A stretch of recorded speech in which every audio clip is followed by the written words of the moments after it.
नमस्कार किसान साथियों आज अपन जानेंगे कि सरसों की फसल में पहली सिंचाई कब करें और पहली सिंचाई के समय कौन कौन सी खाद का उपयोग करें जिससे हम सरसों की फसल से अच्छी पैदावार ले सकें।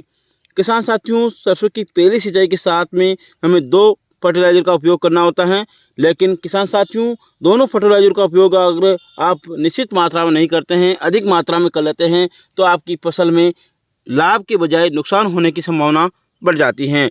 इसका कारण भी मैं आपको इस वीडियो में बताऊंगा और साथ ही किसान साथियों इन दोनों फर्टिलाइज़र का उपयोग करने से आपके सरसों की फसल में पैदावार कितनी बढ़ेगी और कैसे बढ़ेगी, इसके बारे में आज अपन बात करेंगे।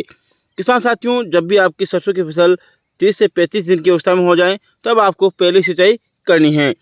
किसान साथियों, इस समय पहली सिंचाई करने के साथ ही किसान साथियों अपन को 2 फर्टिलाइज़र का उपयोग करना है, जैसे यूरिया और सल्फर।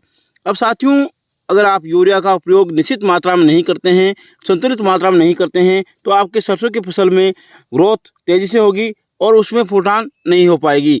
इसलिए साथियों आप यूरिया जैसे फर्टिलाइज़र का उपयोग भी निश्चित मात्रा में करें। साथियों, इसके लिए आप पहली सिंचाई के समय लगभग प्रति बीघा आप 15 से 20 किलोग्राम यूरिया का उपयोग करें। इसके अलावा साथियों, जब आप पहली सिंचाई में यूरिया का उपयोग कर रहे हैं तो उसी के साथ आपको दानेदार सल्फर जो कि 80% WG में आता है, उसका प्रयोग आप 3 किलोग्राम प्रति बीघा के हिसाब से कर सकते हैं। किसान साथियों, अगर आपने सल्फर का उपयोग या जिप्सम का उपयोग बुआई के समय कर लिया है तो इस समय आपको उपयोग करने की ज़रूरत नहीं है। इसके अलावा साथियों, अगर आपको मिल जाता है तो आप जिंक सल्फेट का उपयोग भी कर सकते हैं। इसके लिए आप 2 से 3 किलोग्राम जिंक सल्फेट पहली सिंचाई के साथ ही दे सकते हैं।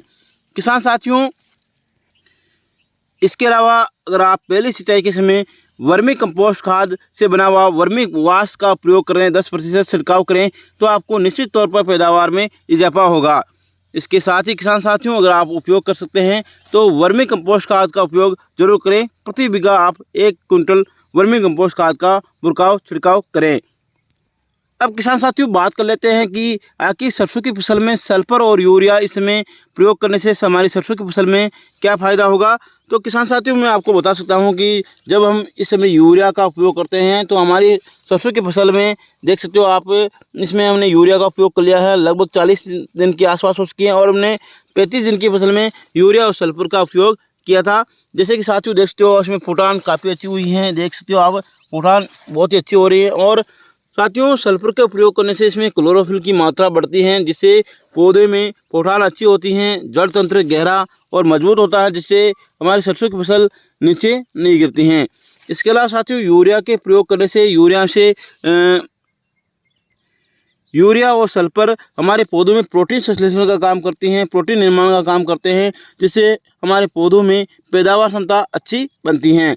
साथ ही किसान साथियों, जिंक और सल्फर का उपयोग करने से हमारी सरसों की जो दाने बनेंगी उन दानों में तेल की मात्रा अच्छी बनेगी, दाने बड़े होंगे, वजनदार होंगे और चमकदार होंगे, जिससे हमें मंडी भाव भी अच्छा मिल जाएगा।